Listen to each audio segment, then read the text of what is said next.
स्मरण करेंगे।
परमेश्वरी भगवान की जय हो। त्रिलोक पंच परमेश्वरी भगवान की जय हो। 1008 देवादिनाथ भगवान की जय हो। 1008 नयन अतिशयकारी चंद्र प्रभु भगवान की 1008 संसनाय श्री शांतिनाथ भगवान की 1008 मुनिश्रोनाथ भगवान की 1008 चिंतामणि पार्श्वनाथ भगवान की 1008 भगवान महावीर स्वामी की परम पूज्य आचार्य विमल सागर जी महाराज की परम पूज्य दीक्षा गुरु भारत और संत श्रवणी आचार्य गुरुदेव सागर जी महामुनिराज की परम पूज्य श्रवणी आचार्य भगवान विशुद्ध सागर जी महाराज की 2.5 में 3 करोड़ मुनि महाराजों की अहिंसा में विश्व धर्म की उत्तम धर्म की परम पुण्य परम मंदी गणनीय का गुरु महेश्वर विंध्य श्री माता जी की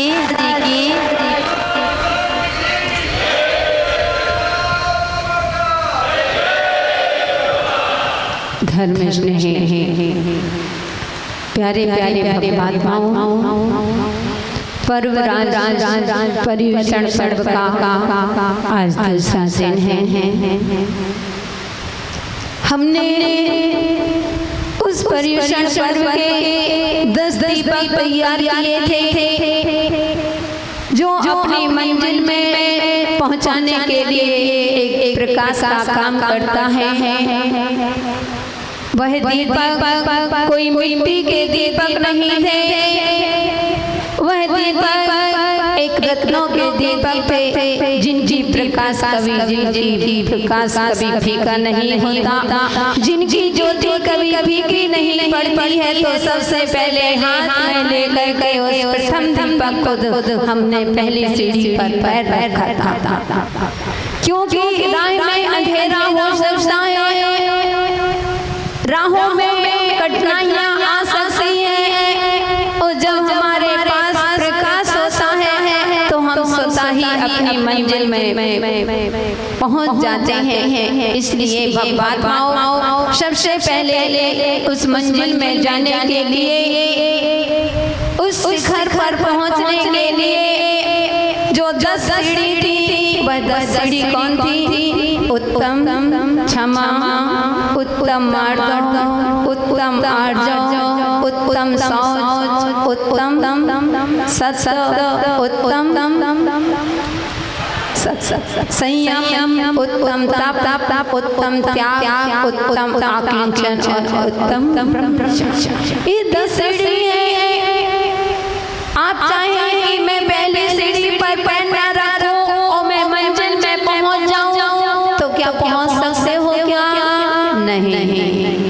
इसलिए एक सीढ़ी पर पैर रखते हैं। तो पहली सीढ़ी में हमने देखा था कि क्रोध को दूर करके अपने जीवन में क्षमा भाव को धारण कीजिए, अपने जीवन में 3 फैक्ट्रियां खोल लीजिए, तुम्हारा जीवन स्वर्गमय हो जाएगा। तुम वैसे तो लोग कहते थे बाहर की संपदा तो यही छूट सकती है, लेकिन तुम्हारे जीवन में 3 फैक्ट्रियां खुल गई जो कल हमने खुलवाई थी। बंधु, आप जीवन पर्यंत के लिए मालामाल हो जाओ। वह संपत्ति तुम्हारे पास आ जाएगी जो एक दिन तुमको नियम से भगवान बनाएगी। इस संपत्ति का बंटवारा कोई नहीं कर सकता। बाहर की संपत्ति को तो पाई बांट के ले लेते हैं। अगर बस चले एक चम्मच के 2 टुकड़े भी करेंगे तो भी वह हो जाता है। तो बंधु, बाहर की संपत्ति यही छूटना है, लेकिन जो हमने 3 करोड़ के 3 फैक्ट्रियां खुलवाई थी, 30 करोड़ के आपको मालिक बनाए थे, जो तुम्हारे भाव में काम आने वाली है। तो पहले कोई हमने देखा था क्रोध क्योंकि समझा था हमने कि जिस पेड़ पर आग लगी होती है उस पर कभी पक्षी नहीं बैठते हैं। जिसके जीवन में क्रोध रूपी अग्नि जल रही है, उस व्यक्ति का कोई कभी अपना नहीं होता। इसलिए हमने उसने क्रोध का त्याग करके दूसरे दीपक को लेकर के, जिसका नाम था उत्तम मार्ग, उस उत्तम रूपी सीढ़ी पर हमने पैर रखा है। तो देखते हैं क्या है आज का दिन, क्या है? कहते हैं आज का दिन अहंकार का विसर्जन का दिवस। आज अहंकार का त्याग करने का दिन है। आज के दिन अपने जो हमारा नहीं है, जिसको हमने अपना मान बैठा है, उसका विसर्जन करने का दिन है। बंधु, आज उत्तम मार्ग है।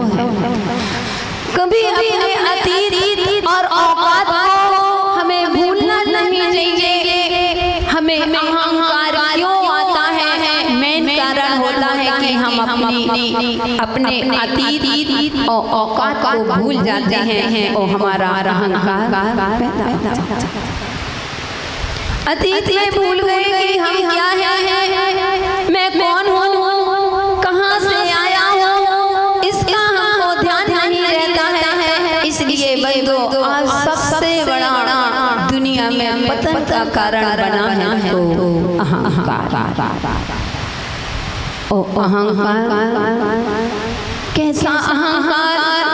क्या तुमको यह अहंकार तुमको शिखर कर पहुँचा सकता है क्या यह अहंकार तुम्हारे जीवन में साधना की सिद्धि करा सकता है क्या यह अहंकार तुम्हारे जीवन का उत्थान करा देगा? बोलो ना। नहीं। मालूम है कि यह अहंकार बुरा होता है। इसलिए बंधु, आज का दिन विसर्जन, अहंकार के विसर्जन का दिन है कि हमको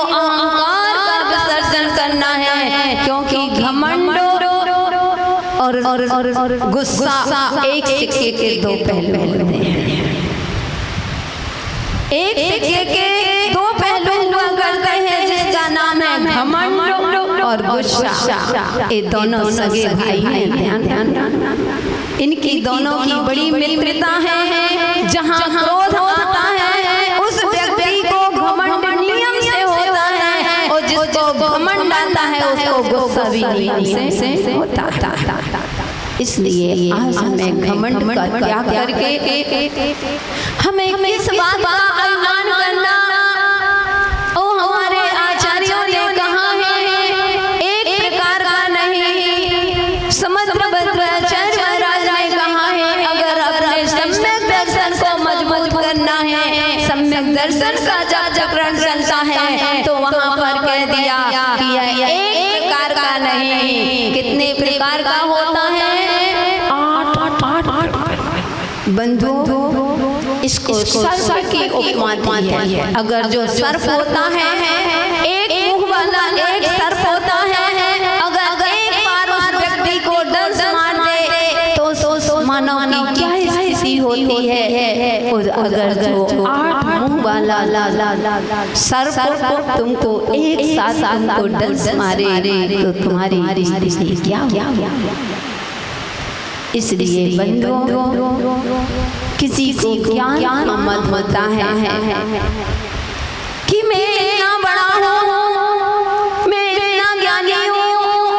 अरे बंधु, थोड़ा सा ज्ञान आ गया और तो इतना अहंकार आ गया कि जिससे कुछ नहीं बनता तुम उसकी हंसी उड़ा रहे हो। लेकिन ध्यान रखना, जो ज्ञान के मद में आकर के दूसरों की हंसी उड़ाता है, वह स्वयं डूब जाता है। एक बार एक व्यक्ति बहुत बड़े शास्त्रों का अध्ययन करके लौट रहा था, और नदी पार करके वह उस पार जाना था। जैसे ही नाव में बैठा, वह नाव चल रही है, वह नाविक से कहता है, नाविक भाई, तुमने न्याय ग्रंथों को पढ़ा है क्या? उसने कहा नहीं, मैंने नहीं पढ़ा। क्या होता है न्याय ज्ञान? बोले ओहो, तुमने नहीं समझा, तुमने न्याय ग्रंथ को नहीं पढ़ा तो तुम्हारी 25% जिंदगी नहीं चाहिए। कोई बात नहीं, अब चली गई तो चली गई।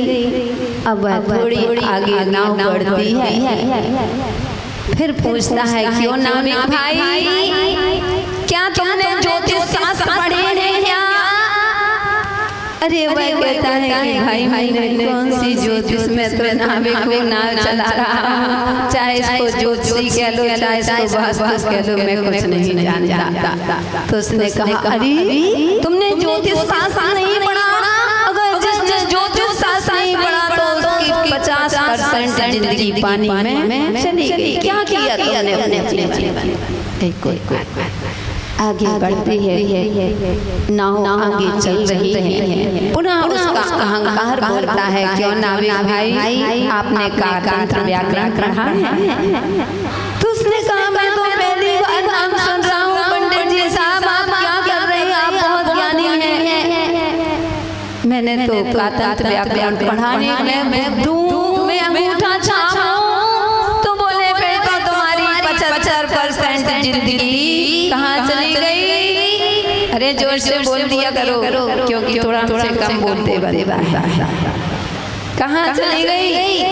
अरे जोर से बोलो, 75% जिंदगी पानी में चली गई। मैं समझ गई, अरे शायद पंडित जी को ज्ञान का बहुत अहंकार है, अपने विद्या का उपयोग नहीं कर रहे हैं, अपनी विद्या का दुरुपयोग कर रहे हैं। कहते हैं बंधु, हम भी आपसे कहना चाहते हैं, अपनी उपलब्धियों का हमेशा उपयोग कीजिए, लेकिन कभी अहंकार मत करो। लेकिन पंडित जी ने ज्ञान अर्जन किया, उसका उपयोग तो नहीं किया, लेकिन उनको अहंकार आ गया और उन्होंने कहा, अब नाविक समझ गया, बोला, पंडित जी साहब, पहले एक बात बताओ, आपने तैरना सीखा कि नहीं? बोले नहीं तो पता चला आगे से तूफान आता है।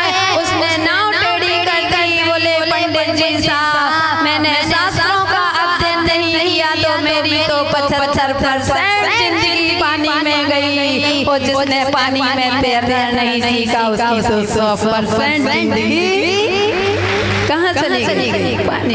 पंडित नाविक तो कूद करके तैर करके निकल जाता है। शायद तुम थे क्या ना? अरे किसी पर्याय में क्या पता, तुम तो इतने अच्छे से बोलते हो पीयूष जी कि वह नाविक पार हो गया, लेकिन वह पंडित जी की 100% जिंदगी किसमें चली गई? पानी में चली गई। इसलिए किसका अहंकार करते हो? कभी ज्ञान का अहंकार आ जाए तो हमारे गुरुदेव कहा करते थे कि अपने से ऊंचे वाले के पास दृष्टि रखो कि हमसे बड़े बड़े ज्ञानी हैं। अगर हीन भावना आती है तो तुमसे छोटे वालों को देखो। कभी विद्या का ज्ञान अहंकार नहीं करना।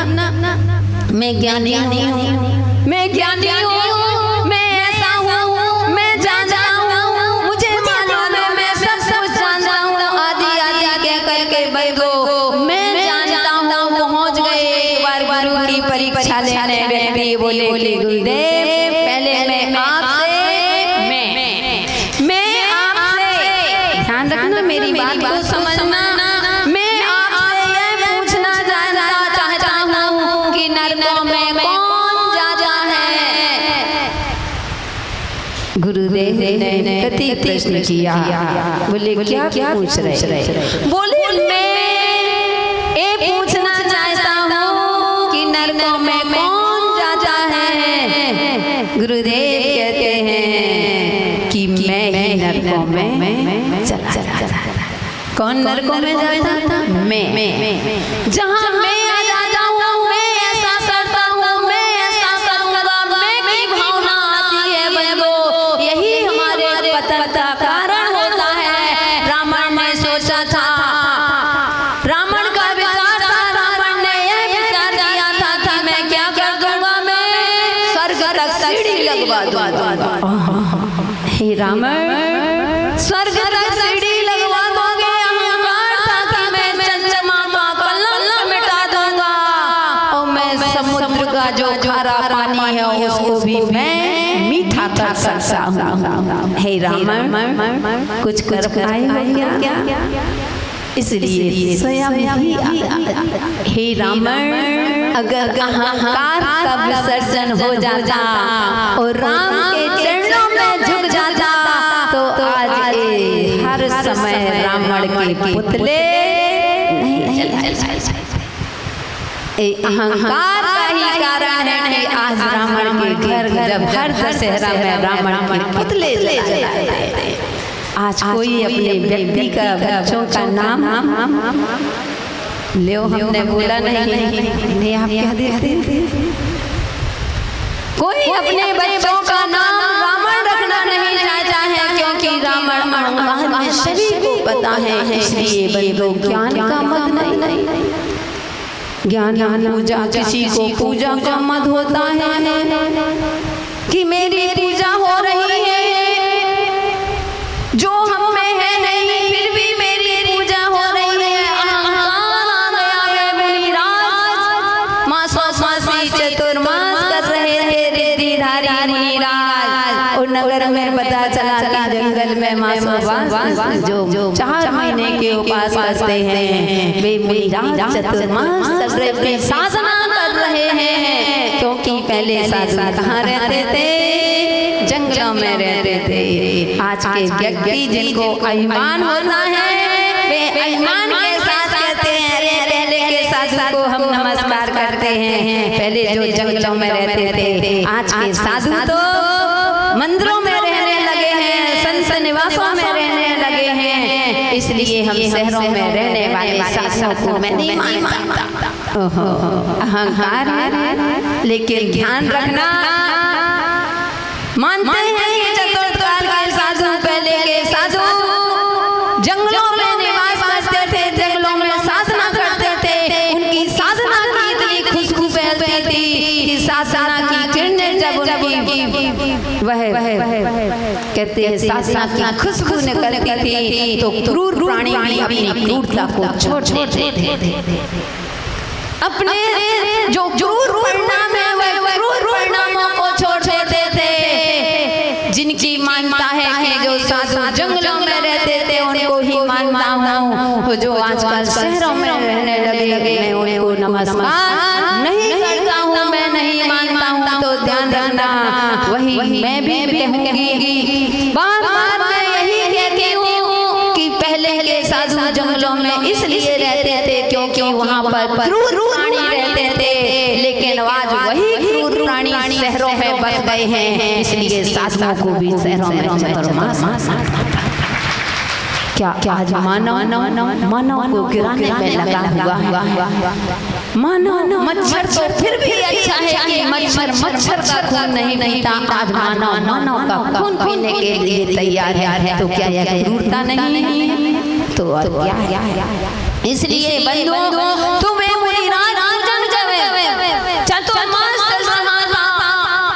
और जैसे ही दीपावली हुई अपने बिहार कर जाते हैं, यहाँ सारा नगर पहुँचते हैं, चलो महाराज की यात्रा कराएंगे। उनकी जगह पर आकर के कौन बैठ गए? दूसरे मुनिराज बैठ गए, वो भी आ गए। और जैसे देखा कि महाराज की बहुत पूजा हो रही, लोग प्रशंसा कर रहे हैं, महाराज की जय तपस्वी, महाराज की जय तपस्वी। उनने सोचा कोई बात नहीं, कौन जानता है, कहने दो जय जयकार हो रही है, इतना साया है शानू, तुमने कहा नहीं क्या? मन में आ गया मेरा नाम हो रहा है, इसके कारण से मर कर के क्या बन गए? इसलिए बंधुओं कभी पूजा का कि मेरी पूजा होगी, मेरी प्रतिष्ठा हो रही है, साधु को कभी नहीं लगता है कि दीपचंद जी आप जमीन में बैठे हो और हम सिंहासन में, हम पाटे में बैठे हैं, चौकी में बैठे हैं। साधु हमेशा अपने आप को छोटा समझता है। एक बार पूज देवते पास एक व्यक्ति गया, वो बोला महाराज आप बहुत बड़े हैं, बहुत बड़े हैं। गुरुदेव कहते हैं कि क्यों बड़े हैं भाई, आखिर बताओ तो सही। तो कहता है महाराज आप इसलिए बड़े हो क्योंकि ज्यादा जानता तो नहीं था। वो कहता है महाराज आप इसलिए बड़े हो क्योंकि आप हमेशा चौकी में बैठते हो, हम इसलिए छोटे हैं, जमीन में बैठते हैं। महाराज कहते हैं बताओ, बोले प्राणी जमींदार बड़ा है कि चौकीदार? बताओ हरीश भाई कौन बड़ा है? अनिल जी कौन बड़ा होता है, चौकीदार के जमींदार? चौकीदार कैसे बड़ा? देखो ये तो तुम झूठ बोल रहे, मंदिर में झूठ बोल रहे। अतः बताओ अशोक जी कौन बड़ा है, सही बताना। अभी बात नहीं चल रही है चौकी वाले, हम तो ये बताएं जमींदार बड़ा है कि चौकीदार? महावीर जी तुम बताओ। नहीं बताओ, हमारे मनोज भैया बताएंगे। मुन्ना भैया बताओ, मुन्ना भैया जमींदार बड़ा बजाओ ताली। यानी बड़ा जो जमीन में बैठा, जो जमींदार बड़ा होता तो आचार्य गुरु जी कहते हैं जो चौकी में बैठे तो चौकीदार और जमीन में बैठे तो जमींदार। भैया तो हमसे बड़े बड़े कहने का बंधु, किसी को अहंकार ना आ जाए। साधुओं के लिए भी कह दिया कहीं अहंकार ना आए कि मेरा 24 घंटे में हमेशा आशीर्वाद देता हूँ, मैं सबसे बड़ा हूँ। हे साधु तुमको अहंकार ना आ जाए, इसलिए 23 घंटे तुम्हारा हाथ नीचे रहता है, 1 घंटे के लिए तुम्हारा हाथ नीचे, उस का हाथ ऊंचे आया। फिर भी लोग पुण्य कमाना नहीं चाहते हो।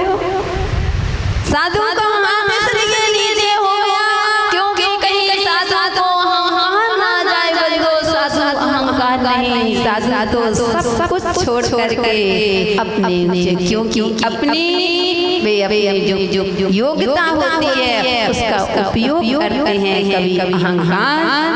तो पूजा की मेरी पूजा हो, मेरी प्रतिष्ठा हो, मेरा नाम लिखना चाहिए, थोड़ा सा दान दे दिया, मेरी नाम स्लिप होना चाहिए, मंदिर में नेम प्लेट लिखना चाहिए। अगर नहीं लिखे मेरा नाम होगा तब पैसा दूंगा, और एक स्थान पर नाम लिख जाए तो नाम कटाने के लिए लाखों रुपए, थाने में झूठी रिपोर्ट लिख जाए, किसी का झगड़ा हो केस हो जाए और पता चल जाए, फिर केपीसीसी सब आ जाएगी। अभी तो दान करने का जब मौका आता है तो हमारी केपीसीसी नहीं है, वो अगर पता झूठा केस हो गया तुम्हारा नाम लग गया तो लाखों लाखों रुपए नाम कटाने के लिए दे आते हो, और यहाँ मेरा नाम लिखा किसका ईमान।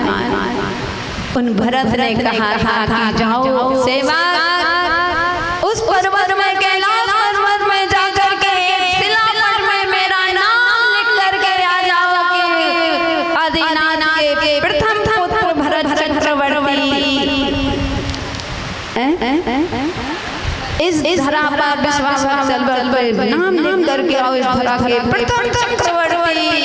वह सेवक जाता है और लौट करके आ जाता है कि हे राजन, पूरा पर्वत वहाँ पर नाम लिखने की जगह ही नहीं है, सब जगह नाम लिख गया। भरत कहते हैं कि जाओ उस पटिये को पलटा दो, मेरा नाम लिख करके आओ। हे भरत, इधर का पटिया तुम पलटा दोगे, कल दूसरा आएगा तो तुम्हारा पटिया भी पलट जाएगा। बात माओ, यहाँ कभी भी नाम के लिए मैंने ऐसा किया, इसके लिए नाम मत लिखवाना, क्योंकि यहाँ का पटिया तो पलट सकता है, लिखवाना है तो सिर्फ हाल में लिखवा देना, वहाँ का पटिया कभी पलट नहीं सकता। बंधु, इसलिए कभी पूजा ज्ञान कुल मेरे बड़े घर घर बेटी हूँ, मैं इतने घर घर बड़े घर घर बेटी हूँ, आदि आदि बंधु इतना अहंकार आ जाता है, फिर तो बंधु जब अहंकार आता है तो दूसरों को गिराने के लिए, पर ये नहीं सोचते कि दूसरों को गिराने से पहले स्वयं को ही गिरना पड़ता है। हमारे आचार्य भगवान कहते हैं कभी भी किसी की लाइन मत मिटाओ, उसकी लाइन को मिटा करके छोटा मत करो, अगर करना है तो उनके नाम उसकी लाइन के ऊपर तुम अपनी बड़ी लाइन कर दो तो उसकी लाइन तो अपने आप छोटी हो जाएगी। तुम दूसरों की लाइन क्यों मिटाता है? लेकिन आज के समय में दूसरों को नीचा दिखाने के लिए, जो दूसरों को नीचा दिखाता है वो स्वयं को ही नीचा देखना पड़ता है। एक बार आपको शायद पता होगा कि वह महिला, उसके पिता ने बेटी की शादी एक बहुत अच्छे सुशील परिवार में कर दी। पहले के समय में परिवार अच्छा देखते, लड़का अच्छा देखते, कैसा नहीं देखते थे, पदार्थों पर ध्यान नहीं रहता था, पैसों पर ध्यान नहीं, लड़का सुशील होना चाहिए, कुछ गलत चीजों में नहीं होना चाहिए, ऐसे देखते थे। वो भले ही वे बड़े बड़े घर हों, आज के समय तो गाँव की बेटियां ही गाँव में नहीं जाना चाहती, जिस गांव में बसे भी ना चाहती हूँ उनके लिए भी लड़का कैसा चाहिए, शहर का चाहिए, और वो भी सर्विस वाला चाहिए। पहले के समय में उस लड़की को पिता सोचता है कि भले ही गरीब है तो क्या हुआ, लेकिन जब अपनी बेटी को इतना कुछ दूंगा तो वैसे ही अपने बड़ा हो जाएगा, और वहाँ लड़की की शादी कर देता है। जैसे ही लड़की की शादी हुई, अब वह लड़की बहू रानी बन करके गई थी। मैंने आपको बताया था कि कभी भी हो, अगर जिनको अपने बहुओं को भी लाना है, बच्चों की शादी करना है, कितने लोग हैं उनके घर में बहुएं आना है, बच्चों की शादी, हाथ उठा। तो ध्यान रखना, बहू ही लाना, बहू मत लाना। बहू आएगी संसार लेकर के आती है, संसार लेकर के आती है, अपने परिवार को चलाती है। वो बहू रानी आती है तो कार लेके आती है, वो कार लेके तो अपनी तो सरकार चलाई। तो वह बहू रानी बन करके गई थी, क्योंकि वह कार लेकर के गई थी। क्या लेके गई थी बोल दो बहू? अरे धीरे से क्यों बोलती, अच्छी जोर से बोलो। कार लेके नहीं आई क्या तुम लोग? कोई नहीं है कार। अरे क्या बात है, इसीलिए यहाँ इतनी अच्छी समझ है, क्योंकि यहाँ पर बहू रानी नहीं, सब बहू आई। अपने लिए अच्छी ताली बजा दो। तो बंधु वह बहू रानी बन करके गई थी, कार लेकर के गई थी। अब वह तो दूसरों को था कि मैं कैसे भी हो मुझे अपने पति को नीचा दिखाना है। अब ठन गई तो ठन गई। अब क्या करते? सिर दर्द का बहाना बना लिया, क्योंकि हमने बताया था कि महिलाओं की इच्छा पूर्ति नहीं होती है तो सिर दर्द होता है, और बच्चों को स्कूल नहीं जाना पड़ता है तो उनके पेट में दर्द होता है। क्यों? क्योंकि दो चीज के कभी थर्मामीटर, दो चीज के कभी थर्मामीटर नहीं होते। बुखार होगा तो थर्मामीटर से पता कर सकते हो। सुरेंद्र जी पता कर लोगे? शायद इनका सिर दर्द ज्यादा करता है, आपको देख के हमको ऐसा ही लगता है। हम समझ सकते, गुरु हैं, समझ जाते हैं परेशानी। इतने अच्छे से धीरे से उन्होंने सिर हिलाया है। सबकी कहानी है, सुरेंद्र बस की नहीं है। अभी देख लो, अभी तारीफ इसलिए नहीं, बुराई नहीं कर सकते क्योंकि कासा चल रहा है, खाना नहीं मिलेगा, भोजन नहीं मिलेगा। तो उसने सिर दर्द हो गया, और जैसे ही सिर दर्द हुआ अब तो वह परेशान पति सब जगह दिखा लिया, बड़े बड़े डॉक्टरों का इलाज करा लिया, लेकिन सिर दर्द ठीक नहीं हुआ। अब क्या किया जाए? बहुत चिंतित, इतना चिंता वो होता भी कैसे?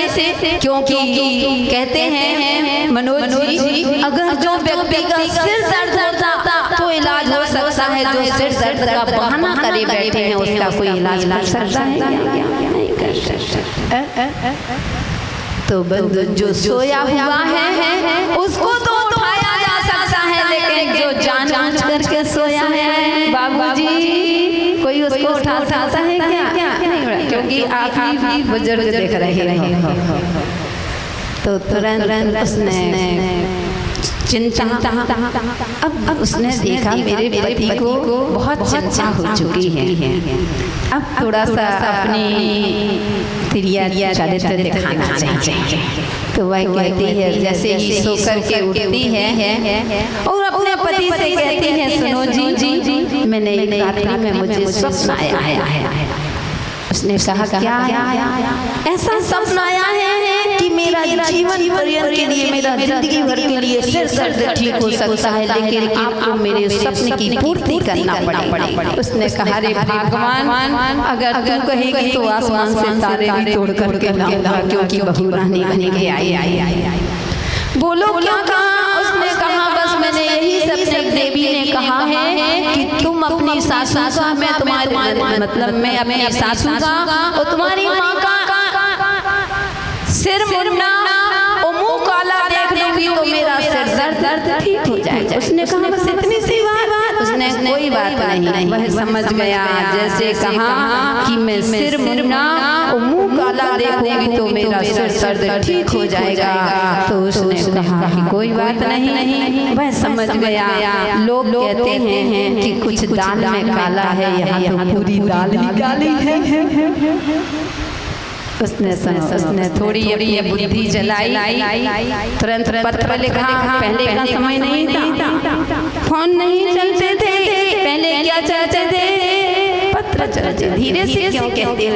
सारे जोर से बोल दिया करो, जिसमें तुम्हारी भी आवाज आ जाए। क्या चलते थे? पत्र चलते थे। तो उसने तुरंत पत्र लिखा, उससे कह दिया कि मैंने लिख दिया है पत्र। जैसे ही पत्र पहुंचेगा, 2 दिन लगेंगे पत्र, 3 दिन पहुंचने में, और चौथे दिन तेरी मतलब तेरे सपने की पूर्ति हो जाए। वह इंतजार ही कर रही थी। उसने पत्र लिख दिया और थोड़ा सा नीचे नोट में लिख दिया, जब आप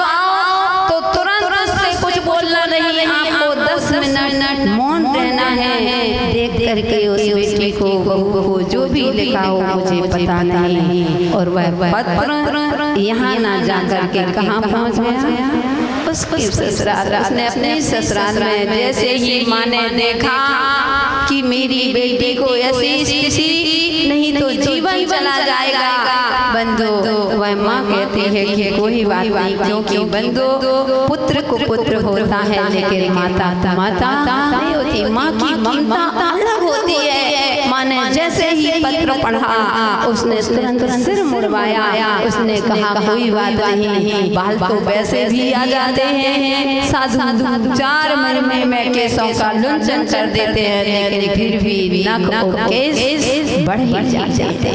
उन्होंने कहा बढ़ जाएंगे, और तो मुँह काला करके गाड़ी में बैठ के जाना है। कौन देखता है बेटी के दरवाजे पर उतरना है, बेटी मेरा मुँह देख लेगी और मैं वहाँ जाकर के मुँह धोलूंगी, लेकिन मेरी बेटी तो बच जाएगी। भाई पहुँचती है, और जैसे ही पहुँची इंतजार तो कर ही रही थी। उसने पहले ही कह दिया था कि मैं नहीं, तुम देखना, क्योंकि तुम्हारा सपना था। मेरा तो अशुभ हो जाएगा लेकिन तेरा शुभ हो जाएगा। उसने कहा ठीक। और जैसे ही वह माँ पहुँचती है, दरवाजा खटखटाती है, दरवाजा खटखटाते ही वह खुश हो जाती है, और जैसे खोला तो सिर मुंडा और मुंह काला था। वो कहती है यहीं खड़े रहो। और उसमें पहले ही इसके पति ने लिख दिया था कि आपको बेटी को देख करके 15 मिनट 10 मिनट रहना है। वह बाहर खड़ी हो गई। अब वह जाती है इतनी खुश हो करके, वह सोचती आज तो मेरा सपना पूरा हो जाएगा। मेरा था कि मुझे अपने पति को नीचा दिखाना है। तो वह कहती है उठो वीर के चाले, देखो वीर के चाले, उस सिर मुंडे और मुंह काले। वो जैसे ही गया फिर वह कहती है देखो वीर के चाले, सिर मुंडे और मुंह काले। वह कहता है देख मर्द की खेरी, अम्मा मेरी है अथवा तेरे। बंधन सारा कहाँ चला गया, किसको नीचा देखना पड़ा, सारा सिर दर्द ठीक हो गया। अब नहीं सिर दर्द नहीं करना, वो होगा भी तो पुरुष कहते कि हमने तो माँ का प्रवचन सुना है। कोई ऐसा मत करना भाई, किसी का सही में हो तुम कह दो। तो दीपचंद जी तो कह रहे हैं अगला चतुर्मास में सोचेंगे माता जी को जल्दी चले जाए, और आहार तो इन्हीं को कराना। इसलिए बंधु कभी भी कुल का किसी को जाति का किसी का कुल का जाति का रीति का पैसे का रूप का मैं इतना सुंदर हूँ, मैं इतना सुंदर हूँ, मुझे भगवान ने इतना सुंदर बनाया। अरे क्या तुम रूप में सुंदर करते हो, तुम्हारे जब तुम मरोगे तो तुम्हारी राख का कलर और तुम्हारा कलर एक सा ही होगा। इसलिए कभी अहंकार मत करना, जो गोरा है वह गुमान मन करना, अभिमान मन करना। चूना भी गोरा होता है, और क्या होता है, चूना गोरा होता है ना, उसको मुंह में रखो तो पता चल जाएगा क्या क्या। इसलिए अहंकार मत करना। उस अहंकार था, उस लोई को एक जो रोटी बनाते हैं लोई को कहते हैं, आटे की क्या कहते हो, लोई। उस लोई को इतना रूप हुआ, घमंड आ गया, इतना घमंड आ गया, और वह जैसे ही बेलन से भी है वह फैलती जा रही है। तो वह तवा से कहती है कि ये तवा देख मैं एक लोई से इतनी बड़ी हो गई, कैसे हो गई हूँ, इतनी बड़ी हो गई हूँ। मेरा रंग देख के क्या सुंदर है, तू तो जैसा काला है वैसे ही काला है, तू कभी गोरा भी नहीं होता। उतना तुम फैलता है, मैं तो इतने बड़े वह तवा कहता है कि बहन ज्यादा मत इतरा, आखिर आना है मेरे औकात से बड़ी हो सकता, मेरे से ज्यादा तू बड़ी नहीं हो सकती। और मैंने तुम तो अहंकार जो भी आया है तो मेरे ही हजारों, मेरे गोदी में हजारों रोटियां बन गई, रोटी को चबा चबा करके लोग खा जाते हैं, सब अस्तित्व मिट जाता है, लेकिन मेरा कभी अस्तित्व नहीं मिटता। इसलिए कभी रूप का सुंदर है तो सुंदर का नहीं, सूरत से नहीं सीरत से अच्छे बनो। ये तो वैसे ही यही चले जाना है, इस शरीर साथ में जाने वाला नहीं है। इसलिए भगवात्माओं कभी रूप का अहंकार नहीं करना, कभी अपने आप को पैसों का घमंड मत करना, क्योंकि कहते हैं अभिमानी के हाथ में ज्ञान न करता दाम, और फटी जेब में क्या कभी टिक सकते हैं दाम।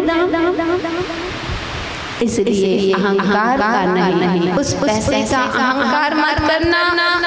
कोई पद से बड़ा हो जाता है, कोई पैसों से बड़ा हो जाता है, मैं इतना बड़ा आदमी हूँ। बंदो सबके दिन एक से नहीं होते हैं। जो आज तुम्हारे चरणों में पड़ा है, हो सकता है कल तुम उनके भी चरणों में पड़े रहो, क्योंकि सबके दिन एक से नहीं होते हैं। ऐसा ही तो हुआ था, एक पत्थर टकराता हुआ धड़कता हुआ और वृक्ष के नीचे जब पहुंचता है, और जैसे ही वह उस वृक्ष से टकराता है, वहां पर एक कली खिली हुई थी, जो अपने उस वन में सबको अपने सुगंध से मोहित करती थी। और उसकी नजर जैसे ही पत्थर पर जाती है, वह पत्थर से कहती है कि रे मूल, देख मेरा जीवन कितना सुंदर है, मैं कितनी खुशबूदार हूँ, सबको सुगंधित कर देती हूँ, और सब लोग मुझे पसंद करते हैं। तेरे रूप से तो तुझे कोई पसंद नहीं, काला है, रूखा है, चिकना भी नहीं है, और दरदरा है, इसलिए दर की ठुकरता रहता है। वह पत्थर कुछ नहीं, क्या कहता, क्योंकि उसकी कली के चरणों में गया था। बंधुओं, थोड़ी देर बाद से वहाँ पर एक सिरसी निकलता है, और जैसे ही उस पत्थर पर उसकी नजर जाती है, वह हथौड़ी छेनी से उसको इतना सुंदर प्रतिमा का रूप दे देता है, वह प्रतिमा बन जाती है। गुरु उसमें सूर मंत्र दे देते हैं, और वह श्रावक को सौंप देते हैं, और वह प्रतिमा जैसे ही वह श्रावक भगवान की भक्ति करते हैं, और भक्ति करते करते वह भक्त पहुंच गया उस कली के पास। क्या लेकर के? फूल लेकर के पहुंच गया, और भगवान के चरणों में चढ़ा दिया। वह कली जो सोचती है क्या है मेरे जीवन को, देखो जो एक दिन मेरे चरणों में पड़ा था, और आज मैं इसके चरणों में पड़ी हूँ, मुरझा गई। इसलिए बंधुओं, सबके दिल कभी एक से नहीं होते हैं। इसलिए अपने जीवन में हमेशा ध्यान रखना, जो अहंकार आता है वह हमारे जीवन को बर्बाद कर देता है। अहंकार के लिए आचार्यों ने किसकी उपमा दी? मीठे बदमाश की उपमा दी है। मीठा बदमाश अहंकार दिखता नहीं है, लेकिन होता जरूर है। कहते हैं पैदा स्वयं करते हो, मानते हैं कि आपको पैदा करने वाले आपके माता पिता हो सकते हैं, लेकिन जीवन में सुख दुख तो पैदा करने वाले आप स्वयं, दूसरा नहीं। इसलिए कभी भी किसी चीज का अहंकार नहीं करना चाहिए। भगवान भक्त की हर गलती को माफ कर देता है, लेकिन एक गलती ऐसी होती है वह कभी भी उसको माफ नहीं करता। हो आज के समय में लोग आज समाज टूट रही है, अगर परिवार टूट रहा है, आज समाज हो अथवा देश हो चाहे नगर हो, अगर जहाँ परिवार टूटने लगते हैं उसमें सबसे बड़ी भूमिका होती है अहंकार की। वह सोचते हैं कि मैं ही परिवार को चलाता हूँ, मैं सबसे ज्यादा कमाई करता हूँ, मैं दिन रात मेहनत करते हैं, हम करते हैं, इसलिए परिवार चलता है। बंदो ध्यान रखना, छोड़ दो इस अहंकार को। जिसने चोंच की है वह चून अपने आप देता है। तुम क्या किसी का पालन पोषण करोगे? अहंकार था मैना सुंदरी के पिता को कि बेटी मेरा भाग का खाती है। पूछ लिया था कि बेटी तुम किसके भाग का खाती हो? बेटी कहती है पिताजी मैं अपने भाग का खाती हूँ। अहंकार में चोट लगी थी बेटी को, किसके साथ शादी कर दी? कौड़ी के साथ शादी कर दी। शादी होने लगी जैसे ही दूल्हा आया, जो महलों में रहने वाली जो धूप देख करके उसकी आंखें बंद हो जाती थी, जिसने कभी धूप का नाम और निशान नहीं, कष्टों को झेला ही नहीं, वो आज वह पिता अहंकार की चोट के कारण से किसको शादी कर दी?